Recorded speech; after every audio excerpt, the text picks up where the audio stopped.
सर्व पत्रकार बंधूंचं स्वागत। भगिनी आहेतच आपल्या यातले बरेच पत्रकार मगाशी मुंबऱ्यामध्ये चेंगरून चिरडून इथपर्यंत पोहोचलेले आहेत आणि महाराष्ट्राला आपण ठाण्यातली आणि मुंबऱ्यातली सत्यस्थिती दाखवलेली आहे। माननीय उद्धवजी म्हणाले की प्रास्ताविक करा। मला प्रास्ताविकाची अजिबात गरज नाहीये खरं म्हणजे। तरी आज सकाळी कोणीतरी आव्हान देत होतं, ठाण्यात येऊन दाखवा माननीय उद्धव ठाकरे साहेबांना। आम्ही ठाण्यात आलो, ठाण्यातून मुंबऱ्याला गेलो आणि एक चित्र महाराष्ट्रानं पाहिलं की शिवसेना कोणाची। इलेक्शन कमिशनला जरी हे समजलं नसेल, मी इथे दोन ठाण्याचे ठाणेदार बसलेले आहेत, जितेंद्र आव्हाड आणि खासदार राजन विचारे, आणि आमचे सगळे सहकारी इथे उपस्थित आहेत। फार वेळ न लावता मी माननीय उद्धवजींकडे माईक देतो आणि आपण त्यांच्याशी संवाद साधावा। सर्वप्रथम आपल्याला सर्वांना आणि आपल्या माध्यमातून महाराष्ट्रातील सर्व जनतेला मी दिवाळीच्या शुभेच्छा देतो आहे। आत्ता आपली पत्रकार परिषद आहे, नाहीतरी कोणतरी पाठी रिकाम्या खुर्च्यांचा फोटो काढेल आणि दाखवेल की यांच्या प्रेस कॉन्फरन्सला खुर्च्या रिकाम्या होत्या। तर फरक फक्त समजून घ्या, ही प्रेस कॉन्फरन्स आहे, पत्रकार परिषद, आणि तरी देखील बऱ्याचशा खुर्च्या भरलेल्या आहेत। आपण सर्वजण साक्ष आहात। आता संजय राऊत म्हणाले त्याप्रमाणे मी तुम्हाला सर्वांना धन्यवाद देतो। महाराष्ट्रातलं खरं चित्र आपण आपल्या माध्यमातून संपूर्ण देशाला दाखवलेलं आहात। पोलिसांची हतबलता सुद्धा सर्व महाराष्ट्राने पाहिलेली आहे। यात मी पोलिसांना दोष देत नाही, पण सरकार म्हणून जो काही कारभार सुरू आहे, या सरकारने याच पोलिसांना वारकऱ्यांवरती लाठीमार करायला लावला होता। याच सरकारने शांततेत चालू असलेलं मराठा आरक्षणाच्या सर्व आंदोलकांवरती अत्यंत पाशवी लाठी हल्ला करायला लावला होता। आणि याच सरकारने त्याच पोलिसांना आज चोरांचं रक्षण करायला लावलं। म्हणजे मी समजू शकतो पोलिसांची मानसिकता काय झाली असेल, की ज्यांना कसं वागवायचं हे त्यांना पोलिसांना कळले, त्यांचं रक्षण करावं लागतंय। अशी नामुष्की मला नाही वाटत यापूर्वी महाराष्ट्रामध्ये कधी पोलिसांवरती आली असेल। आज मी स्वतः आलो होतो, हे एवढ्यासाठी आलो होतो कारण सत्तेचा माज ह्या गद्दारांना आलेला आहे। यांच्याकडे हे नेभळट आहेत, अगदी मी उघडपणाने सांगतोय, नेभळट आहेत। गद्दार तर आहेतच, चोर तर आहेतच, पण नामर्द पण आहेत। कारण यांना सत्तेचा आधार घेऊन हे अत्याचार करतायत। जिथे वर्षांपासून, काही म्हणजे 20-25 वर्षापासून शिवसेनेची शाखा होती नव्हे, ती आहेच, ती यांनी बुलडोजर लावून पाडली। आणि खोके सरकार म्हटल्यानंतर स्वतःचा एक खोका, एक डबडं तिकडे आणून ठेवलेलं आहे। पण हे डबडं आम्ही जागेवर ठेवू देणार नाही। आम्ही प्रशासनाला सुद्धा ताकीद देतो आहोत, कारण आमच्याकडे सगळी कागदपत्र आहेच। आणि असं दिवसा ढवळ्या जर का हे घुसखोरी करायला लागले, खरं घुसखोरीची केस त्यांच्यावरती व्हायला पाहिजे। हे कार्यालय महापालिकेने पाडले का, प्रशासनाने पाडले का? आणि जरी पाडलं असेल तरी नोटीस शिवाय ते पाडू शकत नाही। आणि मुळामध्ये ते जर का अनधिकृत असेल, 25 वर्षापासूनचं आमच्याकडे सगळे टॅक्स वगैरे भरल्याचे कागदपत्र आहेत, तर आता जे काही डबडं तिकडे ठेवलेलं आहे ते अधिकृत आहे का? तर उद्यापासून शिवसेनेची शाखा तिकडेच होईल। उद्यापासून म्हणजे आता उद्या दिवाळी आहे, एक 2-3 दिवस दिवाळीचे होऊ द्या, पण तिकडेच शिवसेनेची शाखा आमच्या, कारण शिवसेना ही एकच आहे। मी मध्यंतरी म्हटलं होतं की इलेक्शन निवडणूक आयोगाला चिन्ह कोणाला द्यायचं न देण्याचा अधिकार जरूर असेल, पण कोणाचंही नाव दुसऱ्याला देण्याचा अधिकार निवडणूक आयोगाला, निवडणूक आयुक्तांना नाही। त्याच्यामुळे शिवसेना ही एकच आहे आणि ती आमची आहे। त्याच्यामुळे शिवसेनेची शाखा जिथे होती तिकडेच राहील। आणि पोलीस आहेत, महापालिका प्रशासन आहे, यांना सुद्धा मी नम्रपणाने सांगू इच्छितो की हा जो काही एक जुलूम जबरदस्तीचा प्रकार चाललेला आहे, एक तर तुम्ही बाजूला व्हा, आम्ही बघून घेतो यांना काय करायचं ते, आम्ही बघतो। पण पोलिसांकडनं त्यांचं रक्षण होणार आणि आमच्यावरती जर का दंडुके चालणार असतील तर एक ह्या गद्दारांना कळलं पाहिजे की त्यांचं राजकीय आयुष्य आता अल्प राहिलेलं आहे. एक थोड्या काळापुरते सोबती आहेत राजकारणामध्ये, त्याच्यानंतर त्यांचं काय होईल. गद्दारीचा शिक्का तर आहेच, पण त्याचबरोबराने चोर म्हणून जो काही शिक्का त्यांच्यावरती लागणार आहे, लागलेला आहे, तो त्यांना पुसता येणार नाही.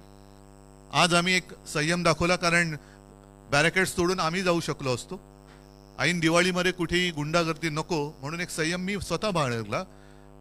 खरं म्हटलं, एक 2-4 दिवसापूर्वी मी जाहीर केलं होतं मी इथे येणार, आणि ते जाहीर केल्यानंतर सरकारचं काम होतं की तिकडे त्यांच्या भाडोत्री गुंडांना त्यांनी येऊ द्यायला नाही पाहिजे होतं, आणि येऊ दिलं ते दिलं. परत त्यांच्या दिमतीला त्यांनी पोलीस संरक्षण दिलं. हे अत्यंत नामुष्की आणणारं हे सगळे चित्र आहे. आणि एकूणच ज्यांचं आकलेचं दिवाळं निघालेलं आहे त्यांच्यामुळे महाराष्ट्राची दिवाळी वाईट होऊ नये म्हणून आज आम्ही संयम बाळगलेला आहे. पण याचा अर्थ असा नाही की दरवेळेला आमच्याकडनं संयम आणि तुमच्याकडनं यम असं काही होणार नाही. जर तुम्ही जर तसे वागणार असाल तर आमच्या सुद्धा संयमातला जो स आहे तो गेल्याशिवाय राहणार नाही. आणि मग परत एकदा सांगतो, पोलिसांना बाजूला ठेवा, जे काय व्हायचं ते होऊ द्या. ठीक आहे. या निमित्ताने मी तुम्हाला सगळ्यांना धन्यवाद देतो, आणि सर्व गर्दीमध्ये जर आपली कुठे काही गैरसोय झाली असेल तर दिलगिरी व्यक्त करतो. पण धन्यवाद एवढ्यासाठी की जे काय राज्यात चाललेलं आहे ते चित्र तुम्ही संपूर्ण देशाला दाखवलं, त्याबद्दल धन्यवाद.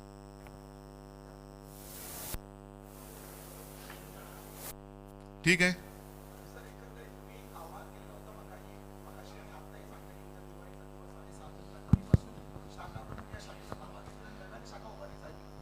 नक्कीच राहील. आणि मी म्हटलं ना की खरं आता ते डबडे जे काय त्यांनी ठेवलेले आहे ते डबडे त्यांनी उचललं पाहिजे. प्रशासनाने त्याला परवानगी दिली का? आणि आम्ही कोर्टात पण गेलेलो आहोत, कोर्टात पण गेलेले. तर त्याच्यामुळे ते जो काही कंटेनर आहे हे कंटेनरवालेच आहेत, खोके सरकार. त्याच्यामुळे त्यांचा कंटेनर कदाचित रिकामा झाला म्हणून त्यांनी एकीकडे आणून ठेवला असेल, तर तो भरून जर पाठवायचा असेल ते कुठे त्यांच्या बापजाद्यांकडे, मालकाकडे, तर पाठवावा.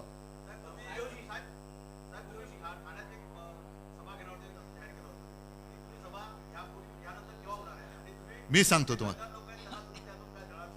नाही, गद्दारांना धडा शिकवण्यासाठी मी ठाण्यात येण्याची गरज नाही. ठाणेकर हे तगडे आहेत आणि ठाणेकरांना गद्दारी चालतच नाही मुळामध्ये.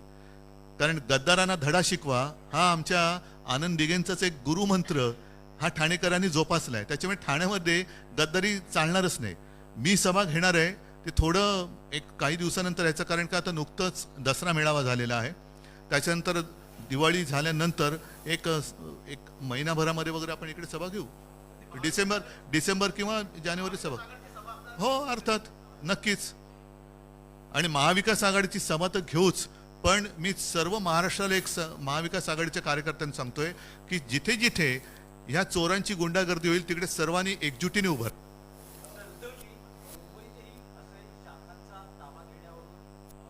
नाही, संघर्ष नाही झाला. एक सांगतो, एक शाखा त्यांनी आमची पाडण्याचा एक केलं बेहरामपाड्यातली, आणि त्याच्यामध्ये नंतर जे काय घडलं ते तुम्हाला माहिती आहे. आमच्या शिवसैनिकाच्या भाषेत ज्यांनी शाखा पाडली त्याने जाब विचारला. फक्त हे एवढे नादान आहेत की तिथे छत्रपती शिवाजी महाराजांचा पुतळा होता, हिंदू हृदय सम्राट बाळासाहेबांचं चित्र होतं, ते काही न करता त्याच्यावरती हातोडा मारणारे हे नकली बाळासाहेबांचे विचारवाले लोकांसमोर जाऊ शकत नाहीत.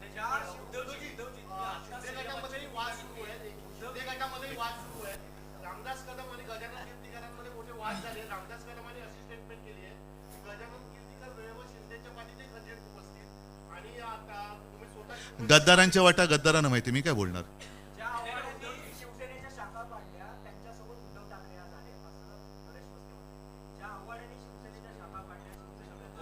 कोण मस्के कोण त्या कोणाची कोणी प्रश्न विचारते आणि कोणाला उत्तर द्यायचं.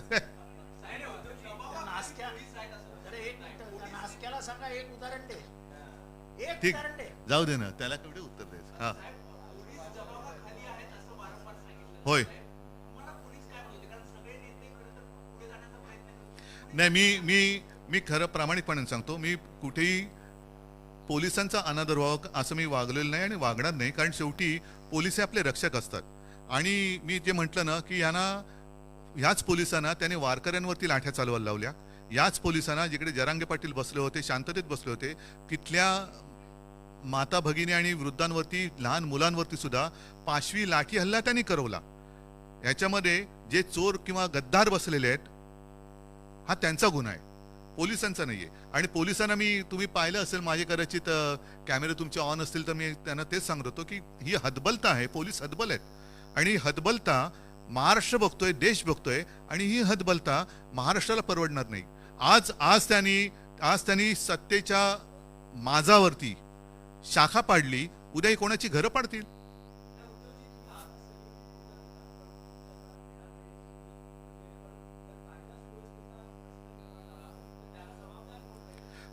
मला असं वाटतं, सदरक्षणाय खल निग्रणाय हे पोलिसांचं ब्रीदवाक्य आहे. पोलिसांनी त्याला जागावं.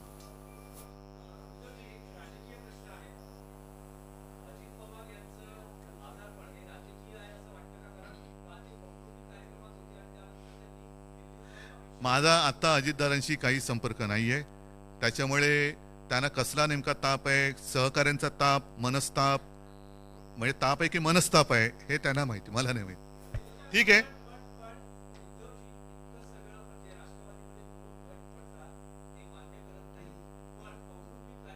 जाऊ दे. मला वाटतं आज त्याच्याबद्दल बोलण्यासाठी मी नंतर परत येईन. पण आज एकच आहे, पुन्हा एकदा सांगतो की यांचा सत्तेचा माज हा आता उतरवण्यासाठी आम्ही सगळेजण रस्त्यावरती उतरलेलो आहोत. महाराष्ट्रातील जनतेला एकच सांगतोय की तुम्ही काळजी करू नका, आम्ही मजबूतीने तुमच्या सोबत आहोत.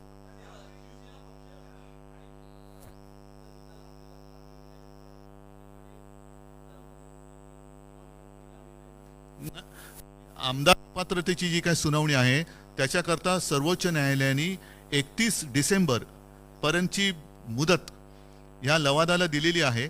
आणि त्यांना 31 डिसेंबरला निर्णय द्यावाच लागेल. तो काही दिला तरी देखील किंवा नाही दिला तरी देखील जानेवारीच्या पहिल्या आठवड्यात माझ्या अपेक्षेप्रमाणे सर्वोच्च न्यायालय ह्याच्यावरती निकाल देईल आणि तो न्याय देईल अशी मला खात्री आहे. राव रे, नितीश कुमार मुंबऱ्यात आलेले नाहीत, त्याच्यामुळे मी त्याच्यानंतर बोलतो. चला, धन्यवाद. जय हिंद, जय महाराष्ट्र.